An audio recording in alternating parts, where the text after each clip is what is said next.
tudo bom? Prontos para a nossa aula de ensino religioso de hoje? Vamos começar orando? Então fechem seus olhos e oremos. Senhor Deus, obrigado, Senhor, por mais um dia, por mais um momento que temos para poder estudar e meditar um pouquinho também em Tua Palavra.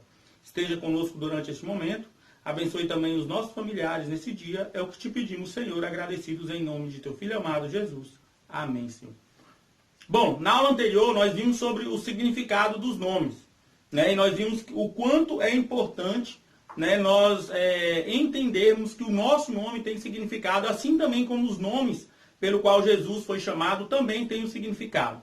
Bom, nós vamos começar essa aula discutindo um pouquinho sobre aqueles nomes que foram dados na atividade 1, né, e que foi pedido para que vocês fizessem a leitura e associassem esses nomes a Jesus.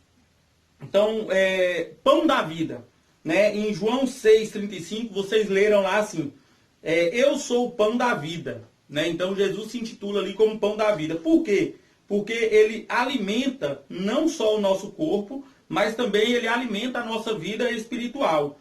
O pão, ele serve para alimentar o nosso corpo físico, né? E Jesus Cristo, ele é o nosso pão da vida, porque ele alimenta o nosso espírito, certo? Assim também como ele pode alimentar o nosso corpo, beleza? Então, por isso Jesus é chamado aí pão da vida. Bom, alfa e ômega, né? Por que Jesus é chamado de alfa e ômega?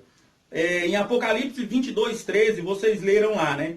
Ele é o alfa e o ômega, o primeiro e o último, o começo e o fim. Ou seja, né, se nós pegarmos aí o significado de alfa e ômega, nós vamos ver que, de acordo com o alfabeto grego, né, alfa é a primeira letra do alfabeto, né, e ômega é a última letra do alfabeto. Se fosse em português, né, seria o A, letra A e letra Z, certo? Mas aqui nós estamos falando do alfabeto grego. Então, alfa a primeira letra, ômega a última letra. Então, Jesus se intitula aqui como o começo e o fim, né? O começo desde a criação até o fim, que será quando Jesus voltar e nos escolher para levar e viver a vida eterna junto com Ele. Beleza? Bom, o outro aí que foi trabalhado foi o Rei dos Reis, né? E aí em 1 Timóteo 6,15, vocês encontraram lá, né? Ele é o Rei dos Reis.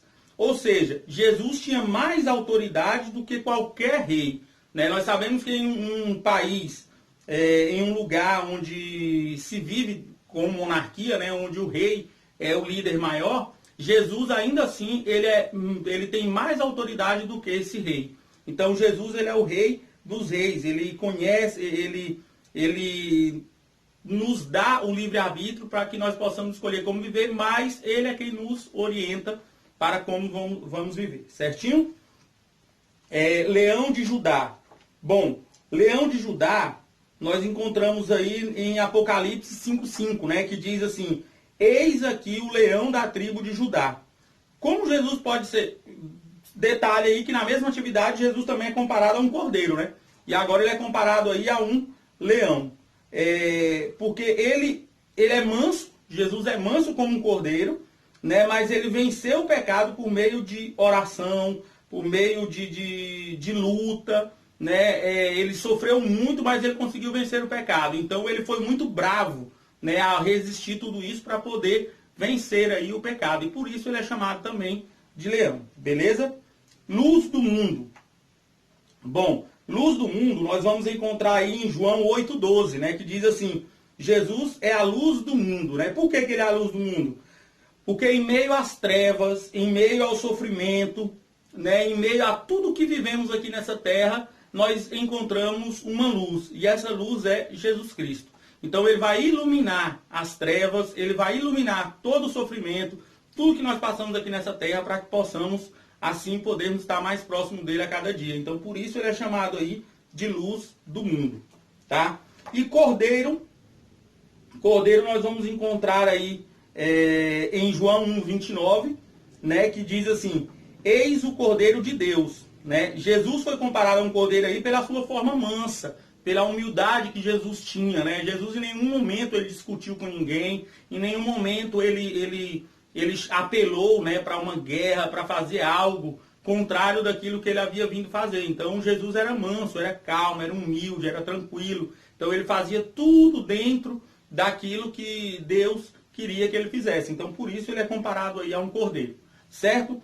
Outros nomes aí que vocês encontraram nos textos que o tio deu na aula anterior foi o grande comandante, né? Em Isaías 6,3 vocês encontraram lá o grande comandante, né? Que nós sabemos que é difícil a gente vencer uma batalha, é difícil a gente superar uma dificuldade se Jesus não estiver à nossa frente, né? Nos comandando, nos guiando para que possamos vencer. Um outro que foi dado também em Mateus 8,14, né? É que Jesus é o grande médico, né? Então ele fez muitos milagres quando esteve na terra. Jesus, ele curou, né, as pessoas de muitos problemas, tanto físicos como espirituais. E ele cura até hoje, né? Então Jesus é comparado aí a um grande médico. Um outro nome que foi dado também, né, palavra, né? Em João 1:3 ele é chamado de palavra, né? Porque as pessoas usam as palavras para expressar, né, o que estão pensando, o que estão sentindo. Então Jesus, ele permite, né, conhecer o que Deus pensa, por isso ele é chamado de palavra. Então ele conhece o pensamento de Deus, ele sabe o que Deus está querendo e por isso ele é chamado aí de palavra, certo? Um outro nome que foi chamado aí em Cantares 2:1 é Rosa de Saron, ou Lírio dos Vales, né? E aí ele é apresentado aí como uma rosa, expressando aí a fragrância, né, o cheiro, a beleza, a sua santidade, né? E como lírio, né, ele demonstra aí o poder, né, contagiante de um caráter de humildade também. Beleza, então? Ok. Bom, na nossa atividade de hoje, nós iremos realizar da seguinte maneira. Você vai escolher aí, né, o nome de mais 4 colegas, o seu nome mais o nome de 4 colegas. E irá pesquisar o significado destes nomes, tá? Então você vai pesquisar aí no Google ou em um dicionário, né? Onde você achar melhor, você vai pesquisar aí o nome de mais 4 colegas, né? Pode fazer aí com as pessoas da sua casa mesmo, o nome do papai, da mamãe, né? O nome do irmão, de um primo querido, do vovô, da vovó. Fiquem à vontade para escolher esses nomes. Então, o seu nome mais 4 nomes, para que você possa anotar aí o nome e o significado destes nomes, certo? E aí você vai pensar o seguinte, você mudaria de nome? Se você mudaria, por que você mudaria de nome? Né? Eu não mudaria o meu nome. O meu nome ele foi muito bem escolhido pelo meu pai e a minha mãe. Eles conversaram lá e resolveram colocar esse nome de Cláudio Roberto. Até acho um pouquinho longo, né? Assim, quando junta com os sobrenomes lá, fica um nome um pouquinho longo. Mas eu não mudaria o meu nome de jeito nenhum. Mas fique à vontade. Se você mudaria o seu nome, por que você mudaria, tá? Se sua resposta à pergunta anterior foi positiva, que outro nome você escolheria? Que outro nome você se daria? Você tem cara de quê? Né? Se você optou aí dizendo que mudaria o seu nome, por que você mudaria esse nome? Beleza. Aí a número 5, ela pede para você conversar com os colegas sobre o que significa ser chamado de cristão. E registrar as conclusões a que chegaram.